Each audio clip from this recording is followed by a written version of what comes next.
이번 시간은 166페이지 제2절 등기할 사항. 자, 등기라고 하는 것은 다시 한번 쓰면 등기관이 법정 절차에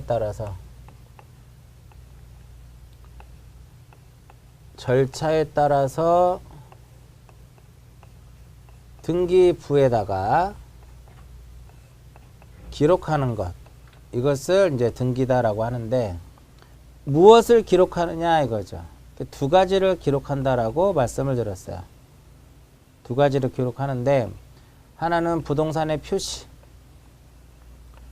부동산의 물리적인 현황, 즉 부동산의 표시하고, 두 번째로는 법적 권리 관계, 법적 권리 관계를 표시하더라 이겁니다. 그래서 등기할 사항의 의의를 보시면은요, 등기할 사항이란 부동산 등기법 기타 법률에 의하여 등기하는 것이 허용되는 사항을 말한다. 그러니까 등기는 부동산의 물권 변동을 공시하기 위한 것이므로 원칙적으로 물권에 관한 득실 변경이 등기 사항이 되지만 저기 부동산의 표시 사항도 가능하다 이겁니다. 그거 외에도 임차 환매권도 등기가 된다라는 거죠. 자, 여기서 이제 부동산이라고 이제 써져 있는데, 이 부동산이 결과적으로 무엇이다? 이것이 등기 대상인 무엇이냐면 물건, 이렇게 돼요. 등기 대상인 물건. 그럼 여기서 등기 대상의 물건은 결과적으로 무엇이다? 부동산이에요. 따라서 부동산이기 때문에 토지 및 그 정착물에서 토지 건물 이렇게 표현될 수 있더라 이겁니다. 토지 건물. 그래서 2번에 보시면 등기사항인 물건 해가지고 물건은 무엇이다? 부동산이다. 여기서 중요해요. 부동산은 토지 및 그 정착물을 말하는 바, 토지 정착물 중에는 건물만이 등기 능력이 있다 이렇게 보는 거죠. 따라서 부동산 등기법상에서의 등기 대상은 무엇이다? 토지와 건물뿐이다 라고 표현을 한 거고요. 토지의 경우에는요, 사건의 목적이 돼야 돼요. 이 사건의 목적이 돼야만 등기 능력이 인정이 돼요. 따라서 공유수면 하의 토지는, 공유수면하의 토지의 경우에는 개인이 소유할 수 없으니까 등기할 수 없는 물건이 됩니다. 아시겠죠? 그 다음에 토굴도 마찬가지가 되겠고요. 요거 하나 기억하실 것. 요거 공유수면하의 토지는 등기할 수 없다라는 거. 그 다음에 오른쪽에 보시면 등기 능력 있는 물건 판단 여부에서 건물 나오죠. 여기서 건물은요, 전 시간에 말씀드렸듯이 이 토지의 견고하게 무엇이 되어 있어야 된다? 정착이 되어 있어야 된다 이겁니다. 즉 영구성을 갖춰야 한다라고 기억을 하시면 돼요. 영구성이 없으면 결과적으로 등기를 할 수가 없는 겁니다. 대표적인 것이 뭐 콘테이너는 부동산이 아니라 동산이죠. 그다음에 뭐 그 비닐하우스라든지 모델하우스라든지 가설 건축물이라든지 이러한 것들은 영구성이 없기 때문에 등기할 수가 없는 거죠. 그 다음에 두 번째로는 무엇이다? 자연력으로부터 보호를 받아야 한다 이겁니다. 그 자연력으로부터 보호를 받아야 된다는 소리는 지붕과 벽체가 있어야만 할 수 있다. 이렇게 지붕과 벽체가 있어야 된다 이겁니다. 예외적으로요, 지붕은 있는데 벽체가 없어도 예규에서 등기할 수 있게끔 규정해 놓은 것이 있습니다. 그게 바로 개방형 축사예요. 그것이 바로 개방형 축사가 그러한 의미더라. 개방형 축사. 다 정리하면 등기할 수 있는 물건에서 시험에 나올 수 있는 범위는 등기할 수 있는 물건에서 등기 대상인 물건에서 시험에 나오는 것은요, 등기할 수 있느냐 할 수 없느냐 요 구분만 나와요. 할 수 있느냐 할 수 없느냐. 이 구분에 대해서만 시험에 출제가 됩니다. 그래서 이렇게 볼게요. 먼저 다 하고 나서 교재를 한번 볼게요. 등기할 수 있는 물건이냐, 할 수 없는 물건이냐. 일단 공유수면하의 토지는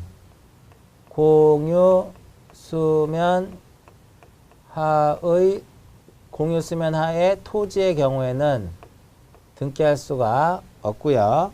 도로는 가능합니다. 도로법상의 도로 가능하고요.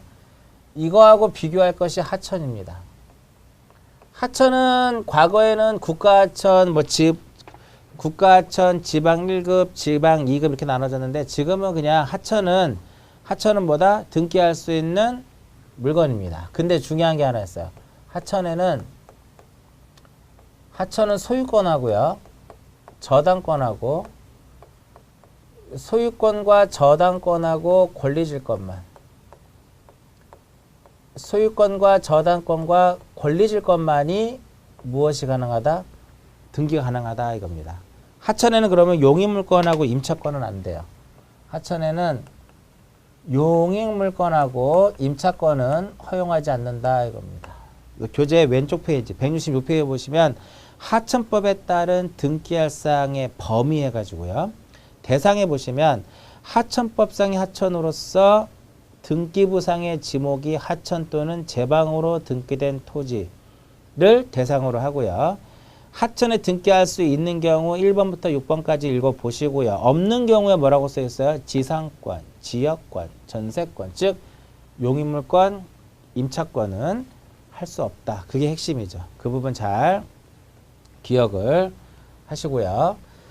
그 다음에 그 건물의 어떤 일부로, 토지의 일부로 취급되는 것들, 토지의 일부로 취급되는 것, 토굴이라든지, 터널이라든지, 축대라든지, 담장, 이런 것들은 등기할 수가 없어요. 참고로 기억하시고요. 그 다음에 이렇게 이용상, 구조상, 독립성을 갖춘 거, 이렇게 이용상, 구조상, 독립성을 갖췄다. 이것을 우리가 구분건물이라고 하죠. 집합건물. 그럼 이러한 구분건물은 어떤 식으로 구성이 되어 있냐면은 크게 두 가지로 나눠져요. 첫 번째 무엇? 전유부분. 전유부분이 뭐냐 이거죠. 이 전유부분이라고 하는 것은 구분 소유권의 목적이 되는 건물의 부분을 무엇이라고 한다? 얘를 전유부분이라고 그래요. 다 전유부분이 되는 거죠. 다 구분해서 소유할 수 있는 거잖아요. 그래서 구분 소유권의 목적이 되는 그 건물의 부분을 무엇이라 한다? 이것을 전유부분이다 라고 얘기를 하고요. 이러한 전유부분과 무엇으로 나눠지냐면은 공용부분으로 나눠지는데 이 공용부분은 다시 두 가지 형태로서 나눠질 수 있더라 이겁니다. 노인정이라든지 관리실 같은 규약상 공용부분. 이게 어떤 거라고 그랬어요? 노인정이라든지 관리실 같은 규약상 공용부분하고 복도라든지 계단 같은 구조상 공용부분. 이 구조상 공용부분은 복도라든지 계단 이런 것들이죠. 이러한 구조상 공용부분들은 등기 능력이 없더라 이겁니다. 자, 오른쪽 페이지 잠깐 볼게요. 오른쪽 167페이지 중간에 2번에 보시면 집합건물의 구조상 공용부분, 집합건물의 구조상 공용부분의 등기 능력. 결론은 뭐다? 없다라는 거죠. 없다 이거죠. 1번에 뭐라고 쓰였어요? 집합건물의 공용부분 중 구조적, 물리적으로 공용부분 되는 것, 공용부분인 것, 즉 복도, 계단은 등기할 수 없는데 동그라미 2번에 뭐라고 써있어요? 노인정이라든지 아파트 관리실 같은 경우는 독립하여 건물로서 무엇할 수 있다? 등기할 수 있다. 그래서 공용부분은 우리가 표제부에다가 기록을 합니다. 표제부에다가. 그 다음에 기타 3번에 뭐라고 써있어요? 토굴은 할 수 없죠. 토굴은 할 수 없고요. 방조제는 가능해요. 방조제 이따 설명할 방조제는 가능하다라는 것 알아두시고요. 그 다음에 건물에 이제 딱 봤을 때 바로 앞에서 저기서 뭐라고 그랬어요? 영구성을 갖춰야 된다 이겁니다. 영구성을 갖춰야 된다 이겁니다. 즉 토지에 견고하게 부착이 되어 있어야 된다 이겁니다. 그래서 컨테이너, 일단 컨테이너는 쉽게 들었다 놨다 할 수 있죠. 그래서 컨테이너는 부동산이 아니라 동산으로 취급이 돼요. 따라서 동산으로 취급이 되기 때문에 등기할 수 없는 물건이 되는 거고요. 그 다음 비닐하우스. 비닐하우스라든지 모델하우스.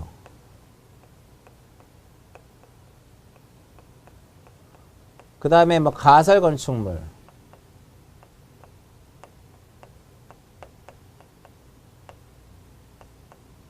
그 다음에 조립식 건축물.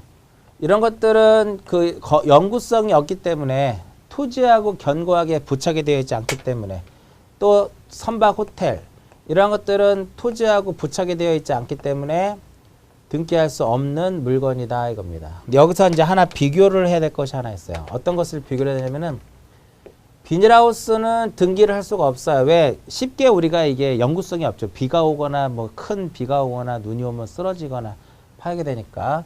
근데 이것보다는 영구성이 존재할 수 있는 것 중에 하나가 농업용 고정식, 유리 온실. 유리 온실은 영구성이 존재한다 해서 얘를 등기할 수 있는 물건으로 취급이 되고요. 토지에 견고하게 땅이 이렇게 있으면, 토지가 이렇게 있으면 토지하고 견고하게 부착이 되어 있다면 방조제도 가능하다 이겁니다. 방조제도 가능하고요. 두 번째로 비석을 보호한 것을 무엇이라 한다? 비각이라 그래요. 비석을 보호한 비각, 건축물 대장에 등재된 비각. 그 다음에 곡물이라든지 시멘트라든지 이런 것들을 저장하는 사이로인가요? 이런 것들도 뭐다? 토지하고 견고하게 부착이 되어 있기 때문에 이것도 무엇을 등기 능력이 있다라고 보는 거예요. 그 다음에 자연적으로부터 보호를 받자, 즉 무엇이 있어야 돼요? 지붕이 있어야 된다 이겁니다. 그 지붕이 없으면 안 돼요. 대표적인 것이 바로 뭐냐면 옥의 풀장.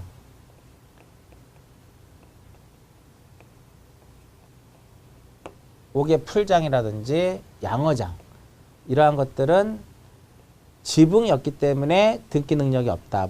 양어장도 이렇게 개방되어 있는 거. 그 다음에 벽체가 없으면 안 돼요. 벽체가 없으면 할 수 없더라 이겁니다. 그게 바로 주유소의 캐노피예요.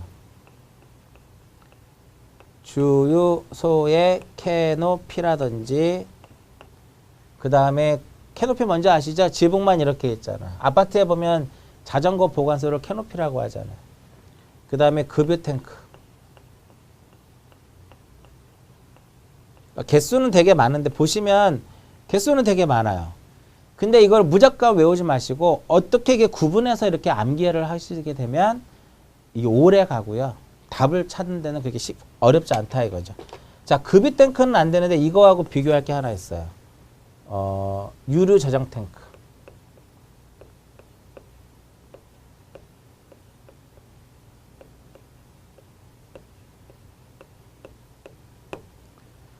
유류 저장 탱크. 이거 땅이 이렇게 있으면은요, 땅을 파요.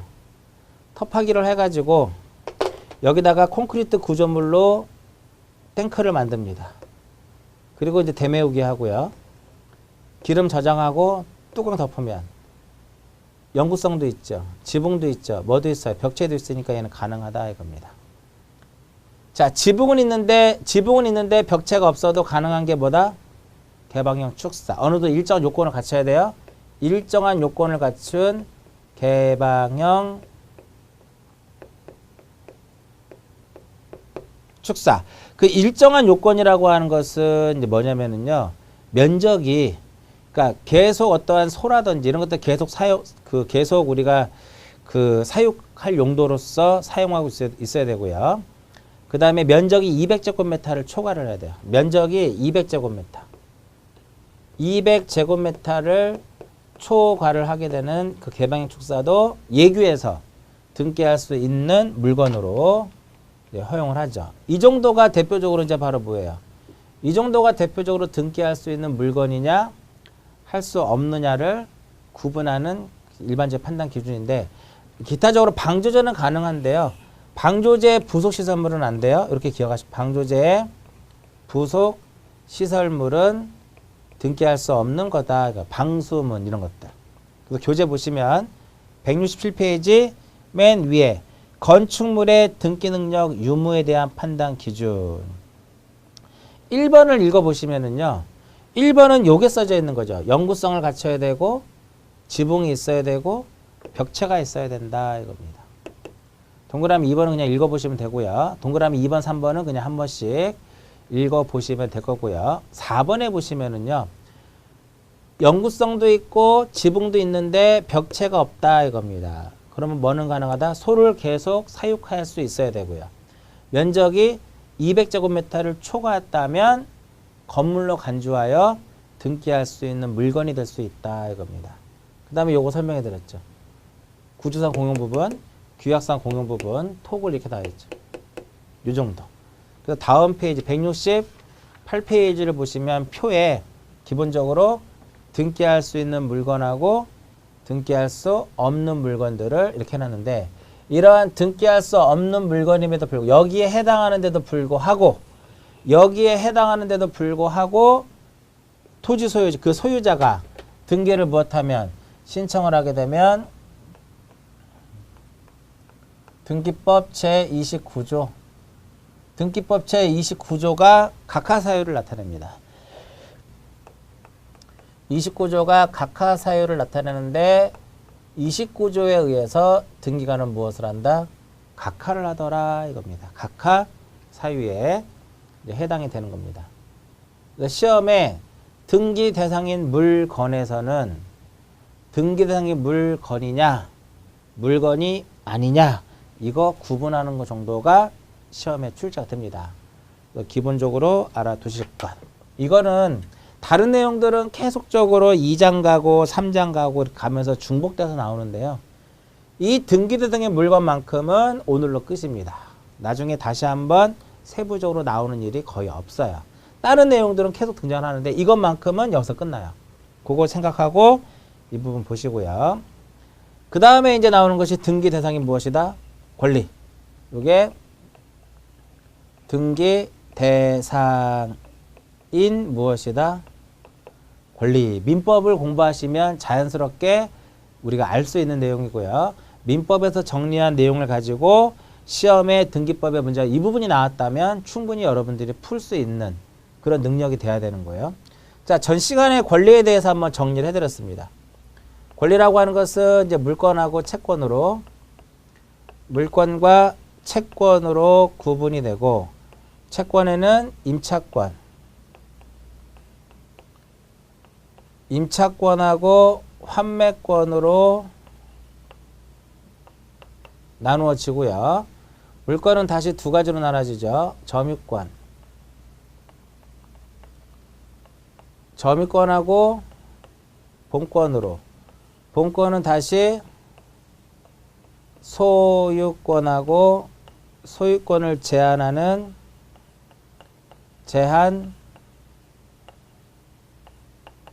제한물권으로 나눠지고요.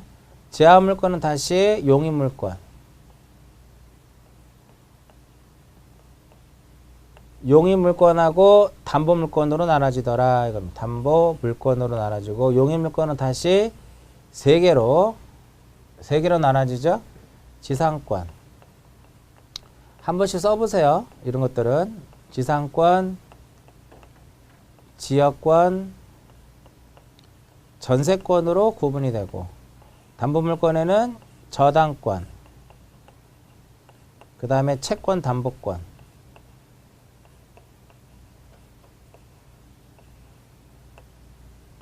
그 다음에 질권.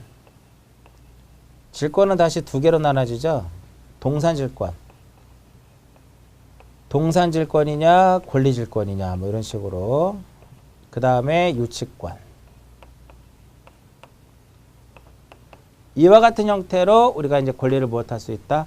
구별할 수 있더라 이겁니다. 이런 식으로 구별할 수 있는데, 여기서 이것을 세 개로 나눕니다. 등기할 수 없는 권리, 점유권, 유치권, 질권. 등기할 수 없는 권리. 그 다음에 임차 환매권, 등기할 수 있는 권리. 얘는 등기를 할 수 있는 권리. 그러면 등기를 하면 우리 전 시간에 무엇 한다 그랬어요? 등기를 하면 대항력을 취득한다. 대항력을 발생할 수 있다. 얘네들은 그럼 뭐예요? 얘네들은 등기를 해야 되는 거. 그래서 해야 되는 것과 할 수 있는 것과 할 수 없는 것으로 나눠진다 이겁니다. 그래서 동그라미 1번 볼게요. 등기사항의 권리는 물권하고 물권이더라 이겁니다. 동그라미 1번. 물권이다. 물권이다. 근데 2번에 물권은 아니지만 권리질권, 채권담보권, 임차권 이런 것들을 무엇 할 수 있다? 할 수 있다 이겁니다. 채권담보권 이쪽에다 뺄게요. 이쪽에다가. 그 다음에 3번. 점유권하고 유치권하고 동산질권은 우리가 공시 방법이 필요가 없는 거죠. 점유권, 유치권은 물권이지만 점유하는 사실이 계속 동안에만 인정이 되는 거기 때문에 굳이 공시 방법이 필요하지 않아요. 그래서 등기에 관한 규정이 없고 따라서 등기할 수 없는 권리가 되는 것이다 이겁니다. 특수지역권, 분묘기지권 이런 것들 역시 바로 등기할 수 없는 권리가 되는 거고요. 4번에 구분임차권, 주의토지통행권, 아파트 분양 약관상의 일정 기간의 전매금지 특약 이런 것들도 역시 마찬가지로 등기할 수 없는 것이다 이겁니다. 또 3번하고 4번도 같이 보실 필요가 있고요. 그러면 이러한 등기 대상인 물건에 이러한 권리들이 어떻게 우리가 등기부에 등기 기록에 올라가느냐? 그게 세 가지 형태더라. 이거면 세 가지 형태. 발생, 변경, 소멸 이렇게 가요. 발생, 변경, 소멸 하나 더 쓰면 뭐 처분 제한. 처분 제한의 형태로서 등기가 기록이 되는 거죠. 여기서 이제 발생에는 크게 세 가지로 보면 돼요. 보존과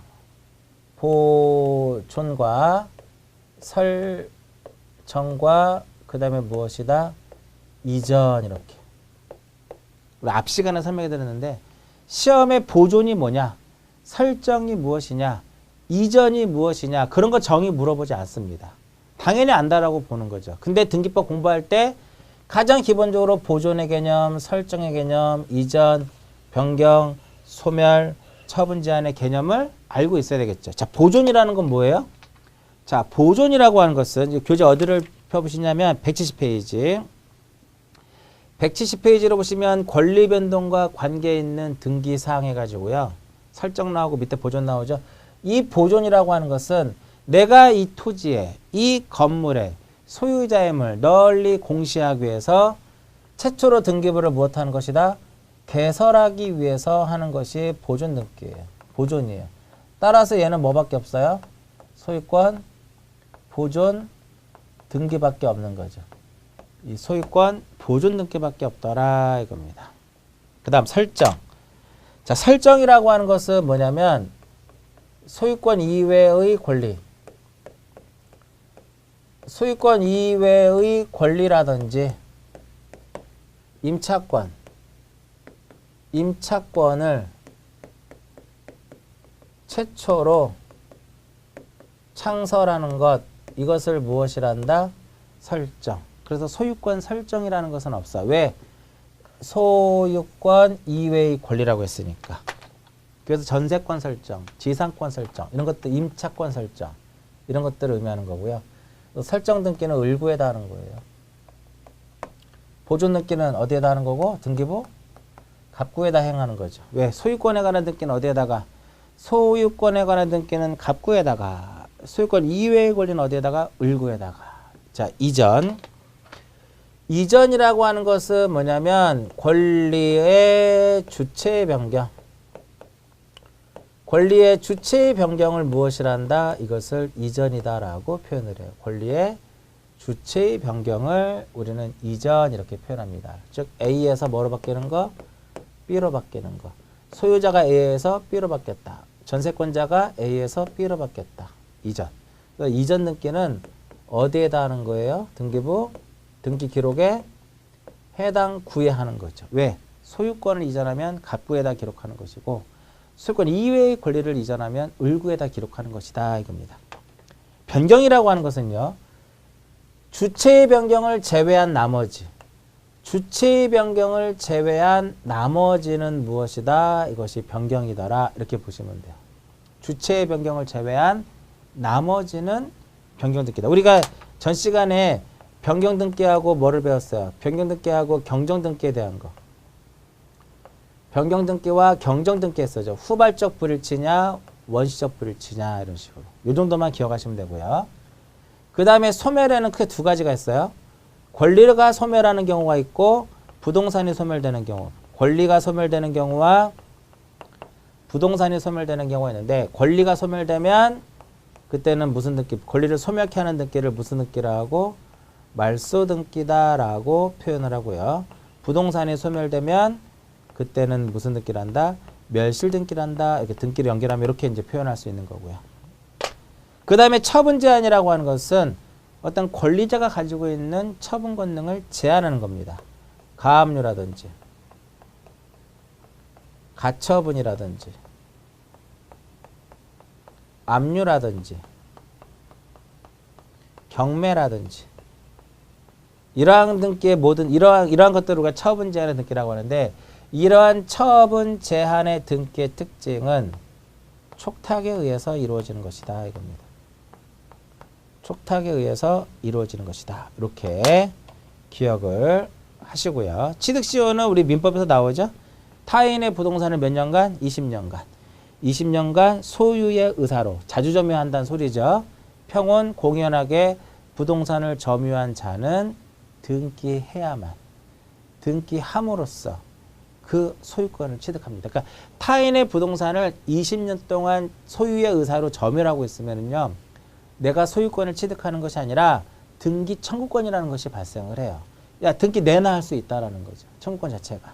그래서 자기 앞으로 등기를 해야만 소유권을 취득하는 것이다. 자, 밑에 이제 표를 보시면 등기할 권리 변동은 지금 보실 내용 아니에요. 나중에 보셔도 상관없고요.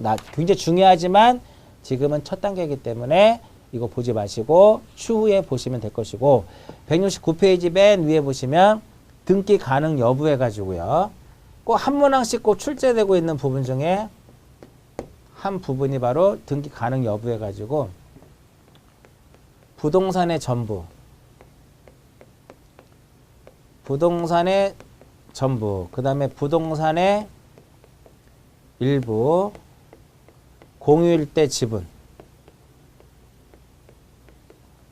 자, 소유권 보존 등기 소유권 이전 등기 용의물권 임차권 그 다음에 저당권 일물 일권주의이기 때문에 전부에는 다 가능해요.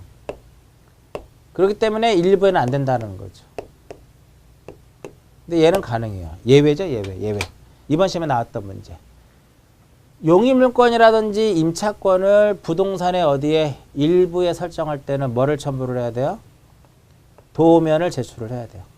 도면을 제출해가지고 이것을 범위를 표시하도록 되는데 이번 시험에 뭐 지상권을 1필지 일부에 설정할 때는 대장을 첨부해서 범위를 표시한다. X. 도면을 첨부하는 겁니다. 그러니까 어려운 문제가 나오는 게 아니에요. 기본만 잘 알고 있어도 우리가 풀 수 있는 거죠. 지분만의 보존 등기 안 되고요. 지분 이전 가능하고 요 부분하고 요거하고 조심하셔야 돼요. 안 되고 얘는 되고. 자, 요거 소유권 요 두 개를 조심하세요. 두 개 여기 아니라 두 부분. 부동산의 일부에 대해서는 소유권 이전할 수가 없어요. 근데 지분 이전은 지분에 대해서는 소유권을 무엇할 수 있다? 이전할 수 있다. 이 부분 설명해 드리면 이 부분 뭐냐면은 A라는 사람이 이 토지를 소유하고 있습니다. 근데 요만큼만 팔고 싶어요. 못 판다 이겁니다. 왜? 여기 일부죠. 일부는 처분할 수가 없어요. 매매는 1필지 단위로 이루어지기 때문에. 그럼 내가 굳이 이거를 팔고자 할 경우에는 결국은 얘를 뭐를 해야 돼요? 분할. 지적에서 분할을 하고 등기에서 분필 등기가 돼야만, 그럼 얘는 일부가 아니라 이제 뭐가 되는 거야? 전부가 되는 거니까 가능한 거죠. 이 부분 설명, 이 부분.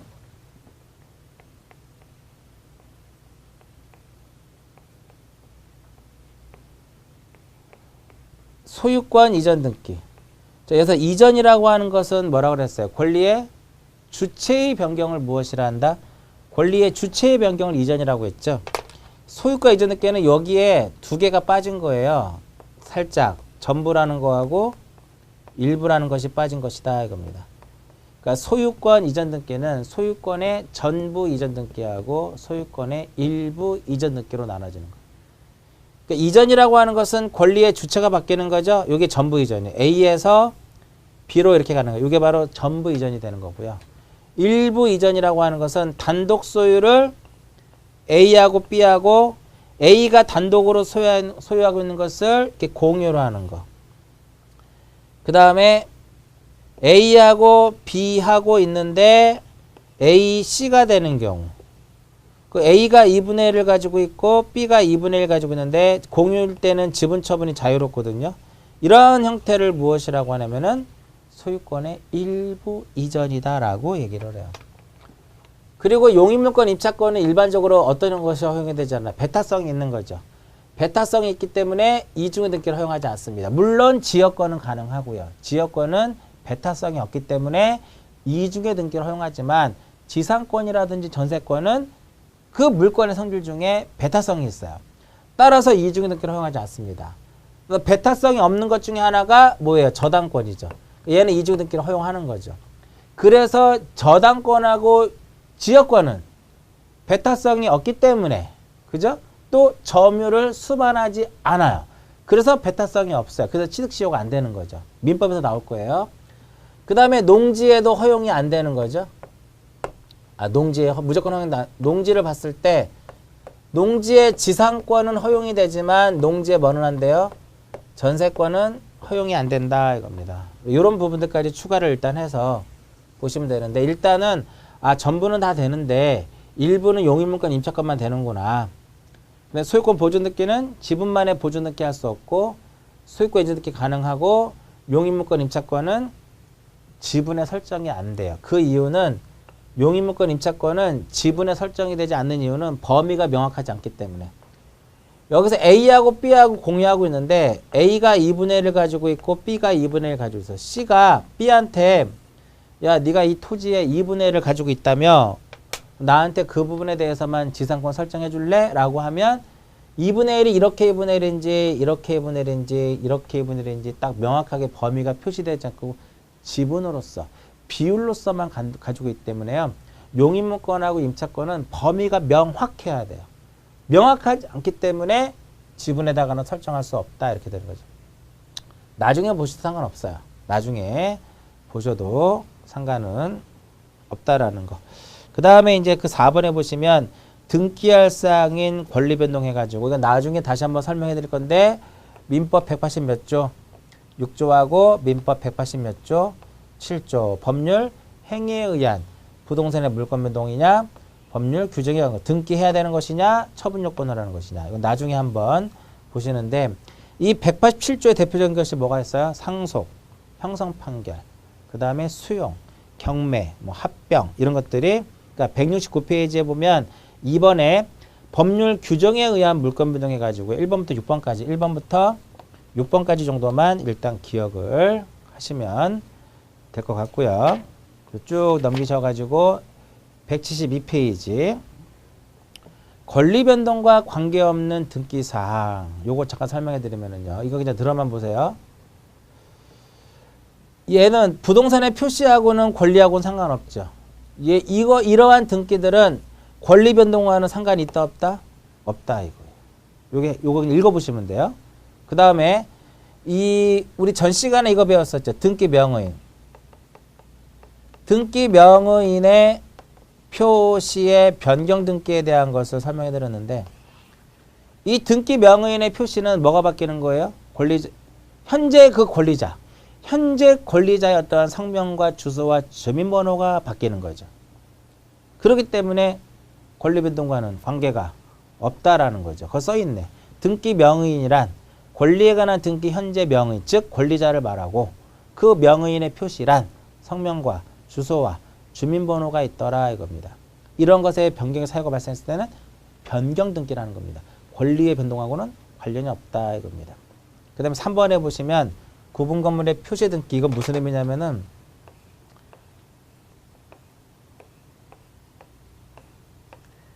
이 A가 요 일부에 대해서만 소유권 보존 등기를 하게 되면 등기관이 안 해줘요. 그러면 요 일부에 대해서 보존 등기를 하기 위해서는 나머지 구분 건물에, 이러한 나머지 구분 건물의 표시의 등기를 동시에 해야만 이 등기를 할 수가 있어요. 그럼 여기서 B, C, D 이런 사람들이 와서 해야 되는데 이 사람들이 바쁘단 말이죠. 그럼 A가 이들을 무엇해서 대위해가지고요. 대위해가지고 등기를 딱 합니다. 표제부만 만들어놔요. 표제부만 만들어 놓기 때문에 권리변동하고는 무관한 등기가 된다 이렇게 표현하는 거죠. 그래서 권리변동과 관계없는 등기상 세 가지 봤어요. 부동산의 표시의 변경, 등기 명의인의 표시의 변경, 집합 건물에서 일부만의 보존 등기할 때 나머지 구분 건물의 표시의 등기가 이루어지는 경우, 이러한 경우는 권리변동과는 아무런 관련이 없다. 참고적으로 그냥 한번 보시면 되고요. 또 이번 시간에는 딱 두 개를 한 겁니다. 무엇과 무엇을 한 거예요? 등기 대상인 물건하고 등기 대상인 권리에 대해서 했다 이겁니다. 물건에서는 뭐가 중요해요? 등기 대상인 물건에 해당하느냐 해당하지 않느냐 구분하는 것만 보시고요. 권리 쪽에서는 이 부분에 대해서는 용어 정의만 기억하시면 되는 거고 이쪽 부분이 가장 핵심입니다. 이쪽 부분이 가장 핵심이에요. 여기까지 보시고 다음 시간에는 이제 3절 등기의 효력. 자, 여기까지 잠깐 보시면은요. 지금까지 설명한 내용들을 완벽하게 이해를 했다. 어느 정도 정리가 됐다. 그럼 나중에 다시 한번 볼 때는 이쪽은 안 보시고 바로 그냥 이제 3절부터 들어가서 보셔도 돼요. 여기까지가 보통 용어에 대한 내용이니까. 그래서 좀 어려우신 분들은 제가 이런저런 설명을 해드렸지만 어려우신 분들은 책에 있는 내용들만 집중적으로만 보세요. 그래서 익숙하다 싶으면 거기서 이제 하나하나씩 더 이제 살을 붙여서 나가는 그런 연습을 좀 하셔야 되고요. 이번 시간은 여기까지 정리하고요. 다음 시간에는 제 3절 등기의 효력에 대한 내용하고 유효 요건에 대한 것을 정리를 해서 제 1장 총서를 마무리 짓도록 하겠습니다. 이번 시간은 여기서 마치도록 하겠습니다.